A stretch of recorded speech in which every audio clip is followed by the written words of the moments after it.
ISIL is not the only challenge facing Libya. Political chaos, instability, rival factions vying for power after the ouster of Muammar Gaddafi 5 years ago. But despite the unrest, Libya's former prime minister says the time may be right to resume negotiations about the country's future. CCTV's Hendrik Sabrandi sat down with Mahmoud Jibril in Denver, Colorado.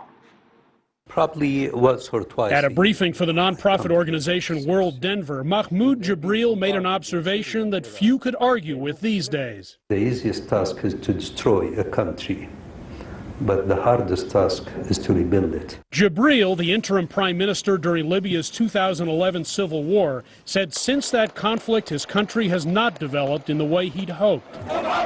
When we talk about democracy, at least in the Libyan context, I talk with bitterness, to be honest with you.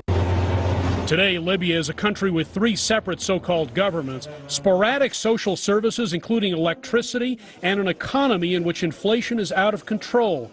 Jibril, the head of Libya's largest political party, says plans were in place after the war to build a state from the ground up, but that world powers failed to support those who thought democracy could flourish there. We discovered the reality that that's a myth, it's not a reality. Reality in Libya, power pays. If you have power, then you are respected. This past week, the Libyan army exerted its power by seizing 4 oil terminals.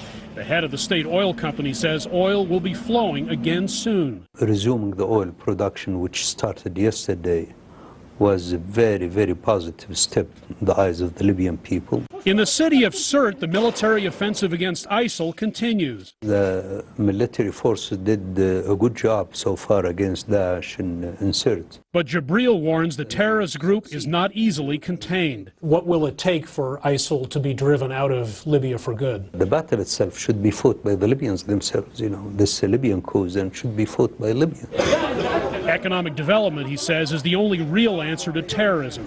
He believes it's the international community's responsibility to force all sides in Libya to the negotiating table. In the case of the U.S., he argues, that's what leadership is all about. This controversy for us in the third world, being a leader is not a matter of a choice, it's a matter of necessity. Jibril says what happens in Libya matters to the U.S. A very little problem far away because of the connectedness of today's world. Believe me, it's going to affect the United States whether we like it or not. This 64-year-old politician now lives in Egypt because he says Libya is simply not secure. He's ready to engage with other Libyan factions and get the political process moving. He thinks his country is tired of fighting. What's your hunch? When do you think you might be able to go back to Libya again? In less than 3 years, things will start to calm down. You're confident of that? Just for any Libyan to think that his kids without education, without any medical services, his family without any stable source of income, this is a nightmare for every Libyan, even including militia leaders themselves. They are looking for an exit today.